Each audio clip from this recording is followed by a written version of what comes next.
অভাবের সংসারে গৃহিণীরা কিভাবে অপচয় না করে শুধুমাত্র বুদ্ধি আর পরিশ্রম দিয়ে হাজার হাজার টাকা জমাবেন। হ্যালো এভরিওয়ান, আসসালামু আলাইকুম। কেমন আছেন সবাই? আই হোপ সবাই খুব ভালো আছেন আর সুস্থ আছেন। আমরাও আলহামদুলিল্লাহ খুব ভালো আছি।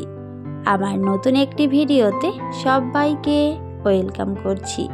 আশা করছি আজকের এই ভিডিওটি সবার কাছে অনেক বেশি ভালো লাগবে। ভালো লাগলে পুরো ভিডিও দেখার অনুরোধ রইল। আর ভিডিও শুরুতে অবশ্যই একটি লাইক দিয়ে নেবেন। নতুন বন্ধুরা চাইলে আমার চ্যানেলটিকে সাবস্ক্রাইব করে রাখতে পারেন।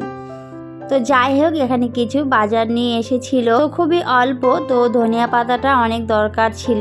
এখন কিন্তু শীতকাল, ধনিয়া পাতার যে কোনো তরকারি খেতে কিন্তু অসাধারণ লাগে। তো এখানে অল্প ধনিয়া পাতা নিয়ে এসেছে, আর তার সাথে আদা, রসুন আর একটু লঙ্কা অনেক বেশি পরিমাণে দরকার ছিল। আসলে আমার সবজি খুব একটা বেশি দরকার হয় না, তবে এই যে পেঁয়াজ, আদা, রসুন, লঙ্কা এগুলো একটু বেশি দরকার হয়, কারণ প্রত্যেকটা তরকারিতে কিন্তু এগুলো দিতেই হয়। এগুলো না দিলে তো রান্না করাই যাবে না। তো এই জিনিসগুলোই আমার সবচেয়ে বেশি পরিমাণে দরকার হয়। তো সেগুলোই শেষ হয়ে গেছিলো, আর এই যে নিয়ে এসেছে, আর আমি কিন্তু এখন সুন্দর করে গুছিয়ে নিচ্ছি। ধনিয়া পাতাগুলো মাশাআল্লাহ অনেক সুন্দর ফ্রেশ ছিল। আসলে শীতকালে সত্যি যে কোনো ধরনের সবজিগুলোই আমার কাছে অনেক বেশি ভালো লাগে। তো আমি কিন্তু আদা, রসুন ওগুলো কিন্তু রেখে দিয়েছি, আমার যে র্যাক রয়েছে সবজি রাখার, তো সেখানে রেখে দিয়েছি। আর তার সাথে কিন্তু আমি লঙ্কার বোটাগুলো ছাড়িয়ে রেখে দেব। আর এই যে ধনিয়া পাতা যে এনেছে, তো ধনিয়া পাতাগুলো অনেকটাই লম্বা ছিল গাছগুলো, কি বলবো। তো সেই জন্যই আমি এখন সুন্দর করে কিন্তু রেখে দেব। তো আমি কিন্তু একটা কাপের মধ্যে ধনিয়া পাতাগুলোকে ভালো করে রেখে দেব। শীতকালে যদি গৃহিণীরা কিছু ছোট ছোট টিপস আমরা মেনে চলি, তাহলে কিন্তু সংসারের খরচ থেকেও সেখানে হাজার হাজার টাকা আমরা বাঁচাতে পারি। তো আমি কিন্তু এখানে একটা কাপের মধ্যে কিছুটা পানি দিয়ে ধনিয়া পাতাগুলো রেখে দিয়েছি।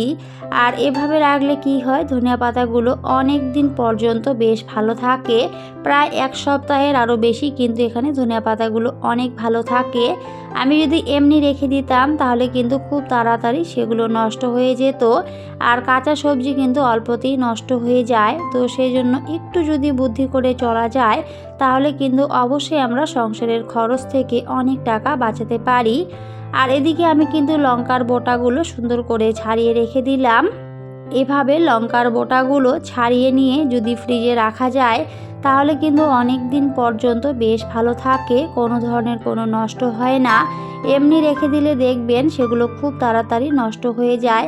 আসলে টাকা দিয়ে জিনিস কিনে যদি নষ্ট হয়ে যায়, সেটা কিন্তু একটা সংসারের পক্ষে ভালো না। এতে কিন্তু সংসারের খরচটা অনেক বেশি পরিমাণে লেগে যায়।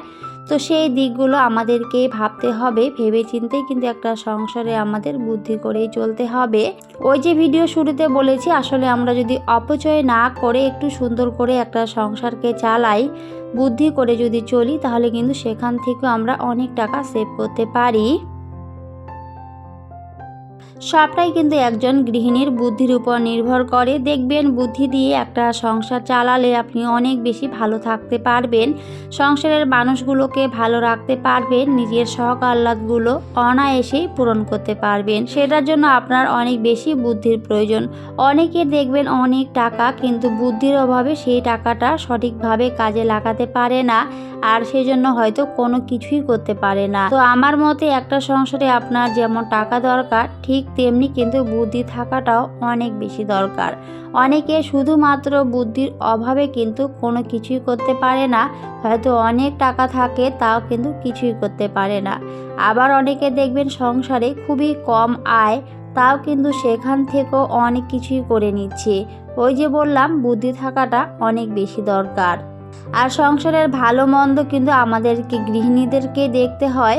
তো গৃহিণীরা যদি সমস্ত কিছু ভেবেচিন্তে আমরা চলি, তাহলে কিন্তু অবশ্যই সেখান থেকে আমরা অনেক টাকা সেভ করতে পারি।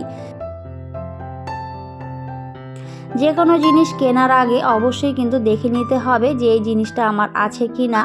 যদি আছে তাহলে কিন্তু সেই জিনিসটা কেনার কোনো দরকার নেই। আসলে দেখবেন সবজি বাজার করার ক্ষেত্রে হয়তো অনেক কিছু জিনিস আমাদের থেকে যায়, আবার হয়তো বাজারে গেলে সেই জিনিসগুলো নিয়ে আসি। এগুলো করা কিন্তু একেবারেই যাবে না, কারণ অবশ্যই বাজারে যাওয়ার আগে দেখে নিতে হবে যে আমার কোন জিনিসটা আছে বা কোন জিনিসটা নেই।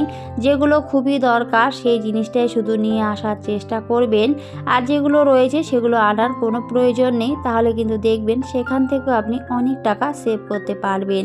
আর বাজারে যাওয়ার আগে সুন্দর করে লিখে নেবেন যে আমার এই জিনিসটা দরকার আর এই জিনিসটা আমার দরকার নেই। সেই অনুযায়ী যদি আপনি জিনিসগুলো নিয়ে আসেন তাহলে খুবই অল্প টাকায় আপনি সংসারের জিনিসগুলো কিনতে পারবেন। মুদিখানা বাজার করার আগে অবশ্যই কিন্তু পাইকারি দোকান থেকে বাজারগুলো করবেন, আর লিস্ট করে নিয়ে যাবেন যে আমার এই জিনিসটা দরকার। আমাদের সংসারে কিন্তু সবচেয়ে বেশি যদি দরকার হয় সেগুলো হলো মুদিখানা বাজার। তো মুদিখানা বাজারে কিন্তু আমাদের টাকাটা একটু বেশি পরিমাণে লেগে যায়।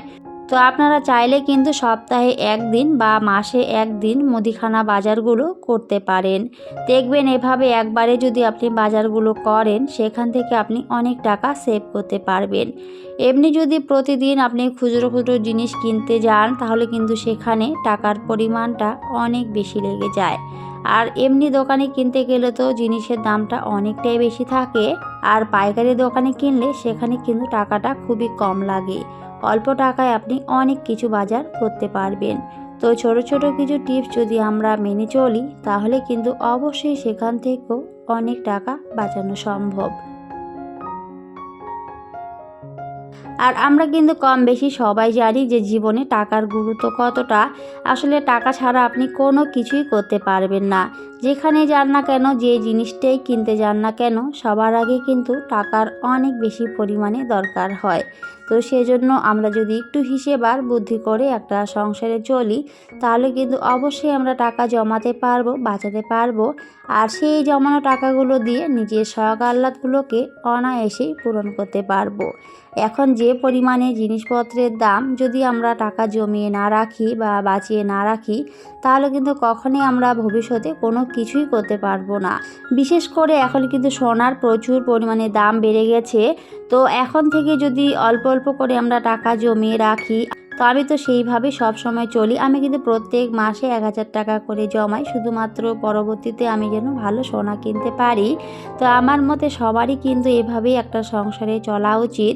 তো চাইলে কিন্তু একবারে সোনা কেনা সম্ভব নয়, কারণ এত পরিমাণে সোনার দাম কি বলবো। তো সেই জন্য যদি একটু আমরা হিসেব করে একটা সংসারে চলি, একটু কষ্ট করে চলি। আসলে কষ্ট আর পরিশ্রম না করলে আপনি কোনো কিছুই করতে পারবেন না। একটু কষ্ট করে একটা সংসারে চলবেন তাহলে দেখবেন সেখান থেকে আপনি একটু হলেও টাকা সেভ করতে পারবেন, আর সেই টাকাটা অবশ্যই পরবর্তীতে অনেক বেশি উপকারে আসে। আমি তো সেইভাবেই আমার সংসারে চলি। আমি চেষ্টা করি প্রত্যেক মাসে মাসে 1000 টাকা করে জমিয়ে রাখা, সেটা কিন্তু আমি সোনা কেনার জন্যই রাখি। তো আমার রেগুলার ভিউয়ার্সরা অনেকেই জানে আমি সোনার বইয়েও কিন্তু কাজ করি। তো আমার কাছে অনেকেই বই করেছে, আর এভাবে কিন্তু অনেক গৃহিণী অনেক কিছু করতে পেরেছে। একজন সাধারণ গৃহিণী হয়েও কিন্তু সোনার কানের দুল বানিয়েছে, সোনার মালা বানিয়েছে আমার কাছে বই করে। তো আপনারাও চাইলেই পারবেন, এভাবে চেষ্টা করুন, দেখবেন অনেক বেশি ভালো থাকতে পারবেন আর অনেক কিছু বানাতেও পারবেন। তো যাই হোক, এদিকে অনেক কথা বলেছি, আর কথার ফাঁকে আমি আমার সংসারের অনেকগুলো কাজই করে নিয়েছিলাম। তো আজকে কিন্তু মাছ নিয়ে এসেছিল, তো রুই মাছ, আমাদের বেশিরভাগ মাছটাই খাওয়া হয়, তো সেটাই নিয়ে এসেছিল। আর আমি কিন্তু আজকে মাছের বড়ি দিয়ে ধনিয়া পাতা দিয়ে মাছ রান্না করেছিলাম আলু দিয়ে। আর এই শীতকালে নতুন আলু খেতে তো অসাধারণ লাগে। তো আজকে কিন্তু আমি নতুন আলু দিয়ে আর মাছ বড়ি দিয়ে ধনিয়া পাতা দিয়ে আমি রুই মাছ রান্না করেছিলাম, আর সেটি আপনাদের সাথে শেয়ার করেছি। তো আমি কিন্তু অল্পটুকু শুধু দেখেছিলাম, রেসিপি একেবারে শেয়ার করিনি। তো যাই হোক, তারপরে কিন্তু আমার রান্নাটা কমপ্লিট হয়ে গেছিলো।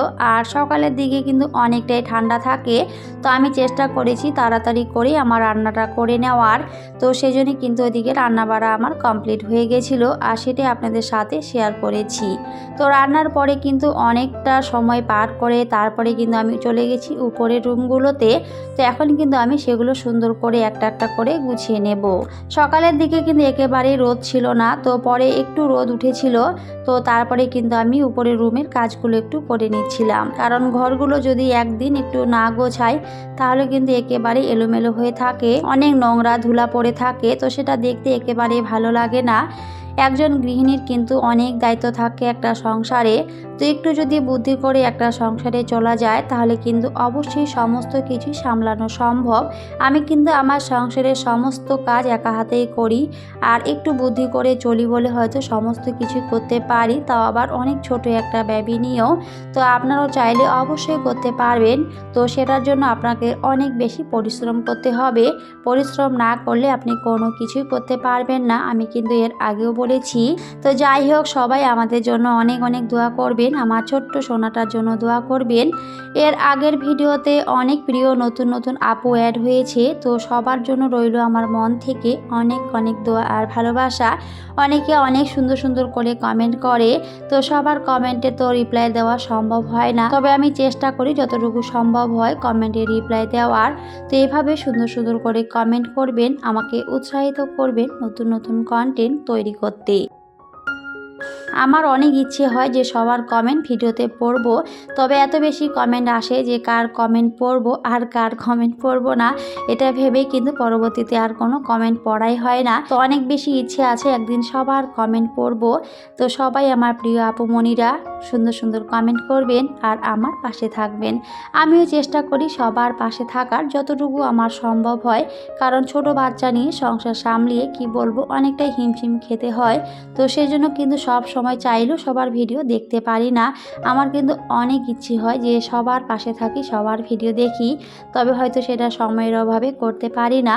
তবে চেষ্টা করি যতটুকু সম্ভব হয় ভিডিওগুলো দেখে নেওয়ার, কারণ আপনাদের ভিডিওগুলো দেখতেও কিন্তু আমার অনেক ভালো লাগে। অনেক প্রিয় আপুমণি রয়েছে যাদের ভিডিওগুলো না দেখলে আমার একেবারেই ভালো লাগে না, হয়তো আমি একেবারেই সময় পাই না, কষ্ট হয়, তাও চেষ্টা করি সেই আপুমণিগুলোর ভিডিওগুলো দেখতে, কারণ সত্যি আমার অনেক ভালো লাগে।